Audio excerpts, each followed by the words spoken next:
দিন আগে গেছিলাম বাপের বাড়ি, তাও আবার বোনকে নিয়ে আসার জন্য। আর বাবাকে ফোন করে বলাই বাবা এনেছে ইলিশ মাছ আর মাছের ডিম, আর তার সাথে হচ্ছে ডাল। আর ডালটা কত ঘন হয়েছে। আর মাকে আমি জিজ্ঞেস করছিলাম এটা কিসের ডাল, আর বাবাকে ফোন করে বাবা আমাকে জিজ্ঞেস করছে মাংস খাবি নাকি মাছ খাবে। আর আমি কি বাবাকে বলবো বাবা আমি মাংস খাবো না মাছ খাবো। আমি বাবাকে বলেছিলাম তোমার যেটা ভালো লাগে তুমি সেটাই আনবে। বাবা দেখো ইলিশ মাছ নিয়ে এসে হাজির, যেটা মাংসের থেকেও দাম বেশি। আমার বাবা আমার জন্য এনেছে ইলিশ মাছ। তো দেখো বাবার এই মাথাটা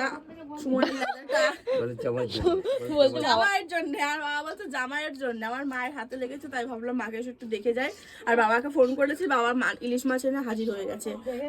পুরো দারুণ। মা আজকে বলছে যে সর্ষে ইলিশ করবে, মা তো করতে পারবে না, তা আমাকে বলছে যে একটু বেটে দে। আর আমি বলছি আমি পারবো না, বোনকে দিয়েই বাটাবো। চলো, খুব ভালো লাগে। আর কি বলবো তোমাদেরকে, যেটা বলছিলাম অনেকে কড়াইটা দেখে নিন্দা করতে পারো, এই কড়াইটার বয়স কিন্তু 40 বছর গাইস, 40 বছর।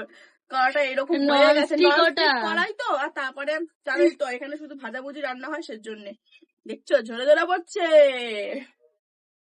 আর আমাদের বাড়িতে আজকে হবে সর্ষে ইলিশ, আর যেটা খেতে আমার ভীষণ ভালো লাগে। তো সর্ষে ইলিশটা আজকে কি দিয়ে করা হবে সেই রেসিপিটাই তোমাদের সাথে আজকে শেয়ার করব। ফার্স্টেই বলে রাখি মাছটা কিন্তু একদম প্রপার ভাজা হলে হবে না, হালকা ভাজতে হবে। আর দ্বিতীয় কথা হচ্ছে শুধু সর্ষে না, এর মধ্যে কিন্তু আমরা পোস্ত হালকা বেটে দিয়েছি। সর্ষে আর পোস্তটা কিন্তু আমি শিলে মাকে বেটে দিয়েছি, কারণ মায়ের হাতে লেগেছে, মা তো আর বাটতে পারবে না, তাই জন্য আমি হালকা করে একটু বেটে দিয়েছিলাম। আর এর মধ্যে দিয়েছিলাম 4টে কাঁচা লঙ্কা। আর তোমরা তো দেখতেই পাচ্ছ আমার মা কিন্তু একদম সাধারণ, এখনকার মহিলাদের মতো না ভ্রু ফ্লাক করে, না মেকআপ করে, না সুন্দর সুন্দর জামা কাপড় পরে। আমরা দুটো মেয়ে, তাকে জোর করে কোনো কিছু করাতেই পারলাম না। প্রত্যেকবার বাড়ি আসার সময় যেইটা আমার বাবা আর মা করে। আর এইদিকে ছেলে লজেন্স খেয়ে রেখেছে, বাবা বলছে তোর ছেলের লজেন্স তুই খা। বাবা আর মা ব্যস্ত হয়ে যায় কখন আমাকে কোন জিনিসটা পাঠাবে বাড়ি আসার সময়, কিন্তু আমি বারণ করি, কিন্তু কে কার কথা শোনে। প্রত্যেক মা বাবাই হয়তো এরকমই করে। আর এইদিকে আমার বাবার অবস্থা দেখো, নিজেরা একটাও পেঁয়াজ না রেখে আমাকে সব পেঁয়াজ ব্যাগ ভর্তি করে দিয়ে দিল। সেই দেখে আমার এত হাসি পাচ্ছিল।